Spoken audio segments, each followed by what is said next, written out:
mai luogen mage kata gotere kod twak mano godiochieng' ma kawuono.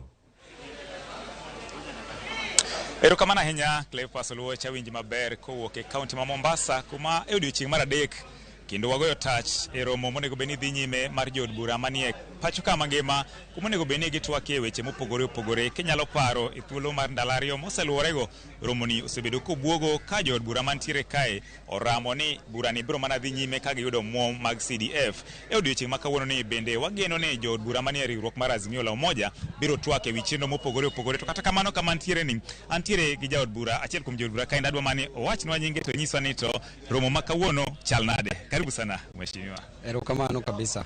Amor sana kaloso gi nyikwa Ramogi kendo ago erokamano kabisa. Kawuono kaka wanchu kae ni warito mondo speaker obi mondo miwa briefing nikech sani koro kaka waloso sani ni wadwa ni mondo manyonge ornwa gimwadwaro en pesa to pesa ni wadwa ni wamin tindo jopuonjre odhi godo e skul wadwa ni wamigi basaris nikech kiyudo ni jopuonjre jonyuol mag jopuonjre onge pesa samwa lose ni sani pesa onge Kenya ka mzima. Tiyudo ni nyathi kiriembe skul to nyathino dok bede e dhot gi min gi wuon gi en gima kuodo wich sana, en gima lit kabisa. Koro wan kaka wajumbe, an kaka Babu Owino adahakikisha ni pesa ni omi wajumbe mondo wajumbe ogol basaris okony godo nyithindo nikech skul ni ema bokonyowa. Nyocha waneno kung'anyo, nyoro no ng'anyo, kawuono akeni chenro mane mantiere.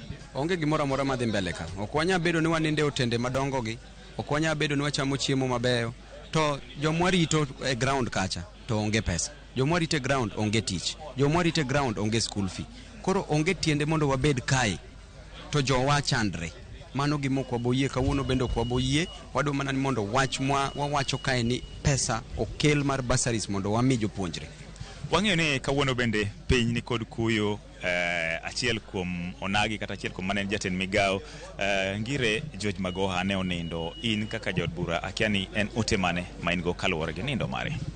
Han kaka Babu Owino, Magoha ne en ng'ama osiepna kabisa. Magoha nwachako ge University of Nairobi. Kane en vice chancellor, an awuon nan president mar SONU, Students Organization of Nairobi University. Magoha na serve under Magoha for 2 terms. To Magoha ne en vice chancellor na kana graduate mokwongo en mana oketa ma graduate. To an awuon adawacho ni wan gi kuyo maduong'.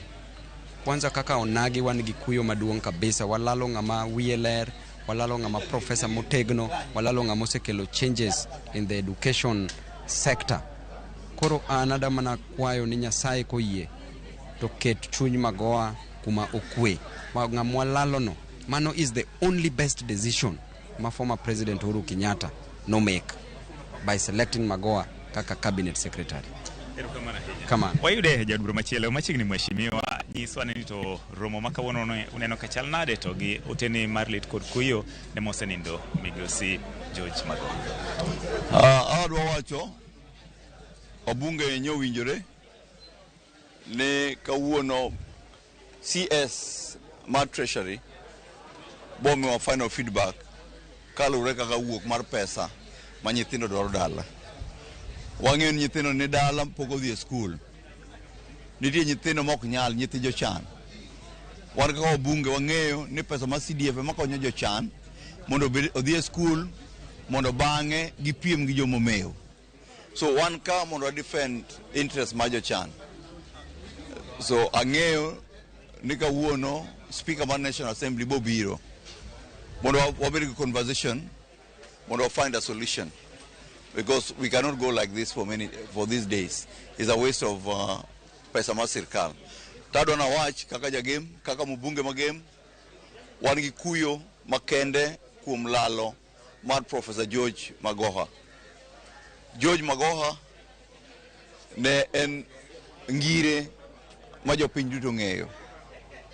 Nosomo urology, but above that ne en a surgeon. En ng'ama Nyasaye nyalo wacho, jopiny nyalo wacho ne en gi Midas touch. Gimoro amora momulo to bedo maber. Emomiyo manyo en education, the sector nyo en vibrant. And we pray for the family that they can find favor with God. Ang'o manyalo paro kode? Adwa wacho gik moko ariyo manyalo paro gi Professor Magoha. As a minister of education, no konya but revive Odera Kango Maseno campus. So that is one thing my important. Number 2, Manen Minister of Education, no mere access to the president. But for the first time in the whole of Sia County, 2 sub-counties game constituency. Ma onge kamara mora. Ma no, it was a brainchild, kwa ikrekode, but convinced the government, but we sub-county mara reo. Yeah. Wayude jadbura machielo machiegni sana mheshimiwa wawuoyo korka romo maudhi go nyime kae ni to bende gi ote mar lit kuyo mar mosenindo George Magoha.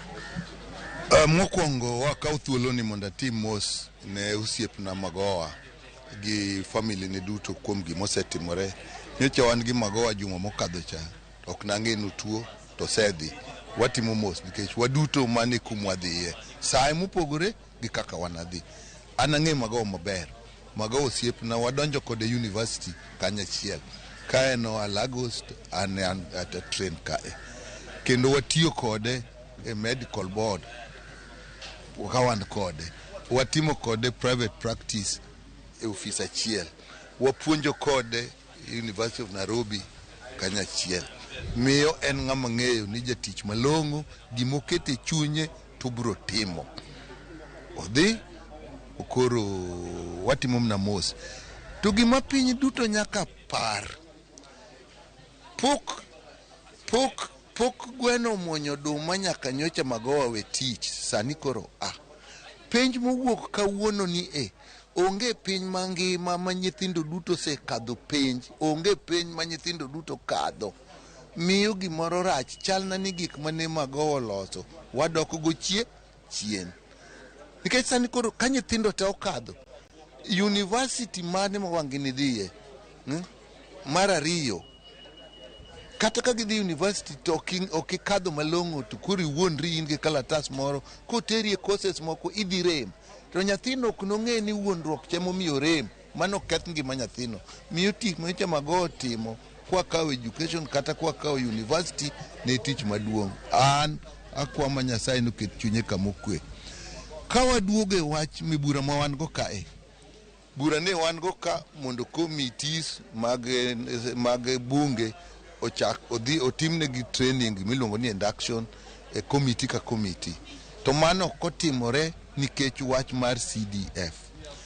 Nitie gima duong' mana neno e Kenya mangima otamo ji neno.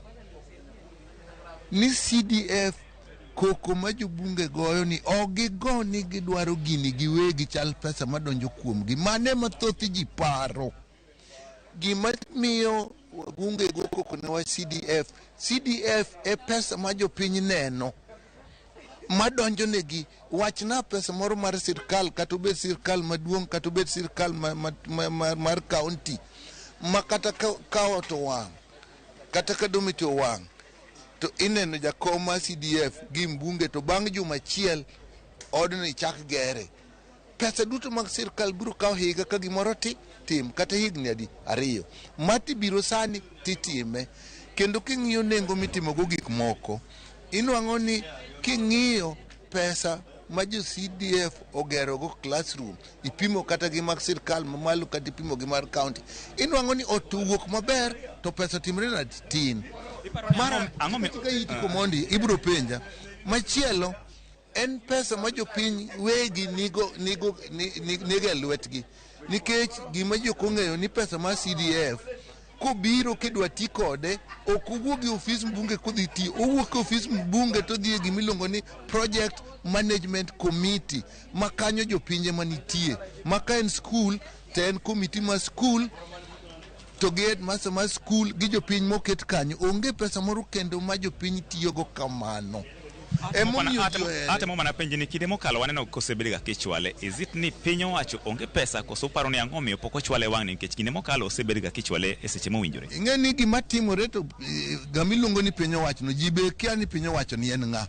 Kidhir ng'ani piny owacho, kidhir ng'ani sirkal, kata idhi mna president pod owacho ni nang'o sirkal. Kidwaro ni sirkal ne en ng'ama ng'uduoke otimre nadi onge.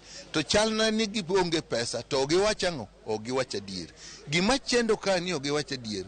kane wadhi recess dwe mar 12 kucha ne giwacho ni koribi golga juma ka juma ibi gol bilion 2 mitere CDF dinyocha gitim kamano kokuni dok otimango dok obete koro giwacho gimo gitimango ok gitim udwa bedo kanyaka karango wadwa bet kanyaka CDF bedi nikech onge gimwatimo nwaloso kuondgi to kwadok dala to nyithindo ok dhi skul sani nyithindo osechako jaso form to koro ka wabiro dok to form nyocha gijaso gidwa dhi skul mar basari kata kamoko go podi mar basari gikel pesa moro mo basari mwadogwa mi nyithindo kapod gikelo pesa moko maggedo mane gima wan go aya mana kako winjo joneno mag Ramogi TV mago mana hukum jood bura mantiere e kaunti ma Mombasa kae mano biro e romo mar twak ewi chenro mag dongruok e ute bura to maduong' mag ywago en giwago omuom mag CDF mondo mi ochopie account magi ka bende gichiwo pachgi kata otegi mag lit kod kuyo